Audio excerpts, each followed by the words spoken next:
What's up, y'all? Shows most crispy. Back in that video. Chance Dub Nick. I don't know. I was trying to pronounce this. Chance Dub by Nick.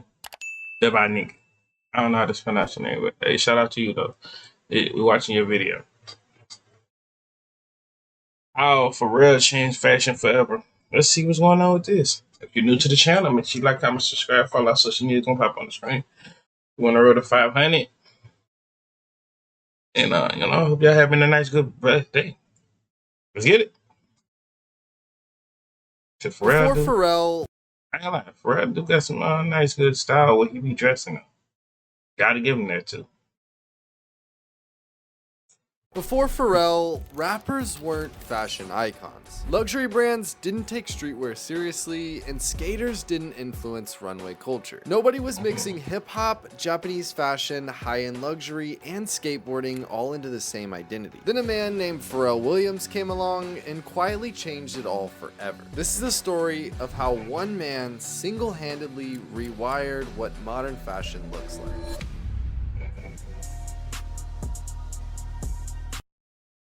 So, Pharrell Williams was born on April 5th, 1973 in Virginia Beach, Virginia. Long before runway shows, diamond chains... And I say this anytime we watch a Pharrell, that movie is the best movie that he ever did. Pieces by Pieces. That was a good one. Billionaire Boys Club, he was a quiet kid obsessed with music, art, skateboarding, and design, which also made him feel completely different from most hip-hop at the time. You see, in the 80s and 90s, rap had a very specific image tied to it. It was oversized jerseys, baggy jeans, Timberlands, and everything was built around that New York hustle culture and lifestyle. And Pharrell never really fit into that world. He was a skateboard kid from Virginia. He was soft-spoken, colorful, and more experimental with his outfits. But ironically, that is exactly what would make him influential later on. After high school, Pharrell and his longtime friend that he met in band class, Chad Hugo, were discovered by a legendary producer named Teddy Riley, the same producer that actually worked with Michael Jackson. And together, Pharrell and Chad Hugo formed the Neptunes. And by the early 2000s, they were producing what felt like half of the music industry. Nelly, Snoop Dogg, Justin Timberlake, Britney Spears, and Jay-Z were just a few of the names that they produced for. And to put it... I was just frontin', ooh, you know I just carried on. I'm mind if I'm showing up. I was just frontin'. You know I want you, baby. Short, the Neptunes weren't just successful producers, they literally defined a sound for an entire era. The song was already done, maybe just a beat. By 2003, Pharrell and the Neptunes were reportedly behind 43% of all the songs played on the US radio, which honestly is one of the craziest statistics I've ever heard. But while most people were focused on their music, another cultural shift was quietly happening in the background. People started noticing the way that Pharrell dressed. Something that he always felt like an outcast or was different in the past, that was what made him unique now. Pharrell wore more bright colors while hip-hop was more muted and oversized. He wore skateboarding t-shirts, but also luxury fashion before anybody else was doing this. And eventually, that curiosity about fashion would lead him to a spontaneous meeting that would go on to change fashion forever. In 2003, this is old dude with it. He did the other stuff. I'm sorry, my bad, dog. My bad. I had just saw your shoes in your face. I said, nah, that's old dude. My bad, bro. Designer named Nigo. I watched it. That's the dude. At the time, Jacob. That's the dude who we were watching with the kid when I told y'all I was gonna get that tattoo of him. He was telling us the story. That's doing. The store was like a celebrity clubhouse. Rappers, athletes, musicians, everybody passed through there eventually. And when it comes to Pharrell's jewelry, and especially his chains, Jacob the jeweler was the one that made almost all of these. Things like his Tech Deck chain, his iced out Oakley sunglasses, or his completely gold BlackBerry phone, or even his 14 karat gold Sony PSP. And the story goes that Jacob the jeweler had this high-end client out in Tokyo, and this client was absolutely obsessed with American hip-hop culture. And Jacob the jeweler noticed that every time Pharrell got a new chain made, his client in Tokyo would want the exact same thing made, but for him. And that man was Nigo, the owner of Bathing Ape. Nigo was so obsessed with American hip-hop culture that he wanted to look and dress exactly like Pharrell Williams. And keep in mind, this was before the two had even met. So one day in 2003, when Pharrell was in Japan for a video shoot, Jacob the jeweler told him that he had to meet this client Nigo. And as soon as they met, they pretty much hit it off. Pharrell became obsessed with the brand Bathing Ape and how Nigo was running it. You see, anybody can have a clothing brand where they just slap a logo on a t-shirt and sell it. You see, Nigo would only make about 50 pieces, and he would give away half of them to the coolest people that he could find around Tokyo. The brand was always sold out, and only the coolest people were wearing it on the streets. Them bakes do be coming in clutch though. I'm not gonna hold you, son. And when he had made them, I know he made them shoes. I want a collection of vapes, jackets, shoes, hoodies.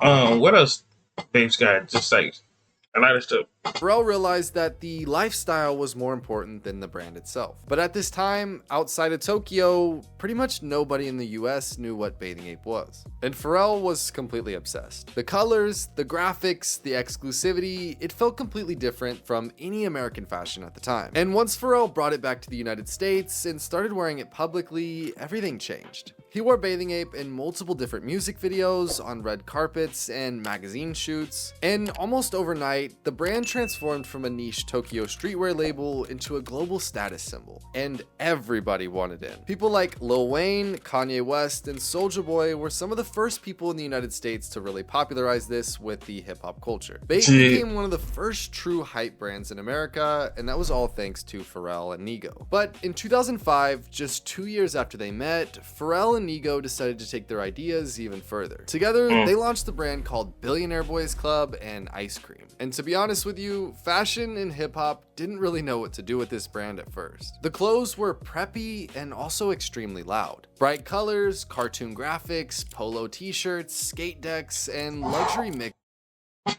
Oh, like that. Go back. Bright colors, cartoon graphics, polo t. I'm gonna cop this. I'm copying this. I'm copying this. I gotta add this. I'm making an account today. I'm getting all this, bro. Watch. T-shirts, skate decks, and luxury mixed with streetwear. And this new and they got the preppy aesthetic oh, went yeah, against everything that hip-hop looked like at the time. You gotta think, this was coming off the whole gangster rap era where everybody was wearing big, huge chains and super oversized white tees, Timberland boots. And then you have people like Pharrell wearing like preppy clothes. Pharrell completely rejected the original formula and made his own. He made it cool to look artistic, colorful, and different. And more importantly, he made fashion feel playful again. But what made Billionaire Boys Club different wasn't just the clothing. It was the philosophy behind it. And straight off the Billionaire Boys Club website, its core philosophy focuses on originality, authentic self-expression, and the idea that true wealth lies in humanity, compassion, creativity, and curiosity rather than just financial status. Pharrell treated streetwear like luxury brands did handbags and watches. Limited quantities, exclusive releases, and hard to find pieces. It was like if you knew, you knew. And today that sounds normal, but in the mid-2000s, this mindset completely changed how young people viewed clothing. Suddenly, fashion wasn't just something that you wore, it was... I thought about making a clothing brand though. I don't know, son. Make my own clothing brand just for like only y'all could have it, wear it around and stuff like that. I don't know. I just need some designs and stuff like that. I gotta create some designs and stuff. Who knows? Something that you collected, something that you hunted online for or stood in a line outside the store for, and something that gave you identity. And you can trace a direct line from Billionaire Boys Club to a few other brands that we've seen in pop culture. If you look at Kanye West's Pastel and Mascot line, these were his very first two brands before his Yeezy brand. They were heavily inspired by Billionaire Boys Club. They're preppy, colorful, like this was Kanye West's entire aesthetic. Another more recent example in the late 2010s is Tyler the Creator and his brand. Do I look like him? Or Golf the Floor. Tyler the Creator has come back to tomorrow. Or Earthquake. Yeah. heavily credited Pharrell as one of his biggest creative, musical, and fashion inspirations. And if you look at Billionaire Boys Club and Golf the Floor, they're very, very similar. And this was all thanks to Pharrell Williams. But one of the most important parts of Pharrell's influence actually came from skate culture. Because before Pharrell, skateboarding and hip hop didn't really overlap. I still do want to skate to this day, but I know if I skate, I'm gonna end up falling multiple times. But if I get the hang of it, if I find somebody that teach me and take their craft and take their time with me to skate, I promise you I'll be the best skater out of Louisiana. On God. That's the way me. that they do now. Skate culture was still seen as underground in the early 2000s, but the way that they do now. Skate culture was that boy clean.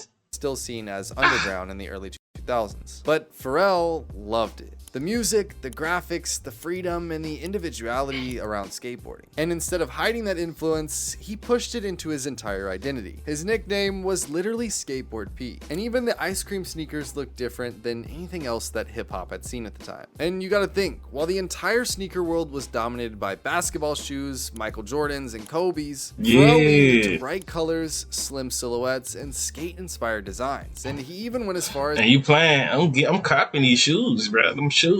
It gotta get cops saying there's so many fish you can wear with it. Skate team. And in skate culture, this was absurd. If you look at some of these old photo shoots, skaters like Terry Kennedy was looking more like a rapper than a skater. This was like the first time that skate culture had ever seen skaters with like gold chains and colorful logos and stuff like that. At the time, skaters were not making money like that. And also at the same time, Pharrell's ice cream sneakers were made in collaboration with Reebok. And Pharrell proved that you didn't need Nike or Jumpman to make a hit shoe. And during this time, rappers and celebrities could not get enough of Billionaire Boys Club. People like Snoop Dogg, Lil Wayne, Kid Cudi, Big Sean, Chris Brown, everybody was wearing Billionaire Boys Club or ice cream. And you had Billionaire Boys Club, which was like a preppy version of Bathing Ape, or you had the ice cream side that was like skate culture and grunge mixed with like bright, loud colors. Pharrell's brand literally changed hip-hop fashion forever. And slowly, the luxury fashion side started to notice too. And this was a huge shift at the time, because before the early 2000s,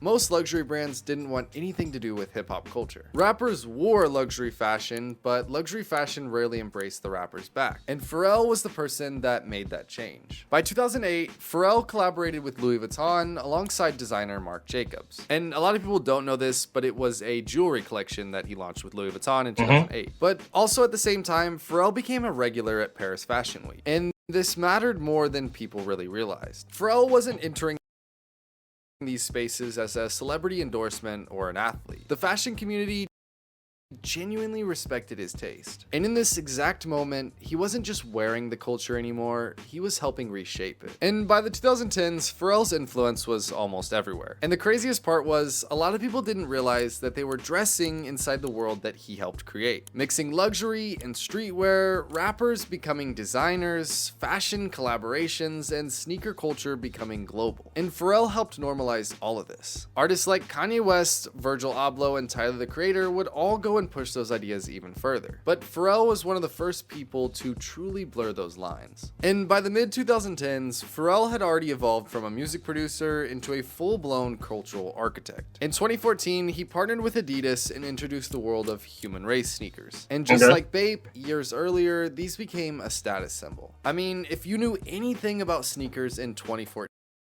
like a little workout shoes. Workout shoes I could work out with. 2015 to 2016, you knew what the human race I called them during this just to work era. out with. Yeezy 350s and human race shoes literally dominated the entire world, and some of these sneakers were going for thousands and thousands of dollars. But Pharrell's collaborations always felt bigger than just the products. It seemed like they all These clan. I'm like these, this, all of this, and these are good. I'm not gonna hold you. I gotta copy some of these. The ice creams, the Bapes, whatever these in the background. I gotta copy this, bro. all carried ideas, optimism, creativity, and individuality. It was like even when trends changed and what was cool in like the fashion or streetwear world, Pharrell never changed. He always did. That's the thing about Pharrell. Pharrell is gonna always progress and always do better with any design he does, and he could do it good like that. Anybody right now who doing that, bro, they getting laughed up. Like everybody when Kanye was trying to do that his clothing brand, everybody started laughing at him like it was funny. But when it's Pharrell, everybody's quiet. Like because they know not to play Pharrell, man. Did what he wanted to do. But Pharrell's somehow Pharrell. at the same time, he always stayed slightly ahead of the trends. But in 2023 is when the story finally came full circle. Pharrell Williams was named as the men's creative director of Louis Vuitton. And in a way, this almost felt impossible. The quiet kid in band class from Virginia Beach who once looked like completely out of place in the hip-hop fashion world was now leading the biggest luxury brand on earth. But also at the same time, somehow it made perfect sense. By then, modern fashion had already looked like the world Pharrell imagined decades earlier. Streetwear and luxury had merged, and musicians became creative directors, and sneakers became collectibles, and personal style became more important than fitting in. And with Louis Vuitton, Pharrell did something that only felt right. He enlisted the legendary streetwear designer Nigo, or his best friend, to co-design a massive, highly anticipated collaboration for Louis Vuitton for fall/winter 2025. He brought the same man that he met in 2003 in Japan all the way up with him through Billionaire Boys Club to Louis Vuitton. Now, that's not to discredit everything that Nigo's done on his own, but for Pharrell, this was big. But it goes to show that the future that Pharrell Williams saw in the early 2000s eventually became reality. And whether people realize it or not, a huge part in modern fashion still exists inside the blueprint that he created. And that pretty much wraps up today's video. I hope you guys enjoyed this one. Now, I want to say thank you guys again for the support on the last few videos. You guys have been showing so much love, and I really appreciate it. I always support, man. I always support over here, dog, and stuff like that. Well, I hope y'all enjoyed this video. Make sure you like, comment, subscribe. That was Pharrell Williams. How y'all feel about it? If y'all like Pharrell, comment up, like, share, tell a friend and family that your boy, your Crispy, is on his way. And I'm out on the road to 500.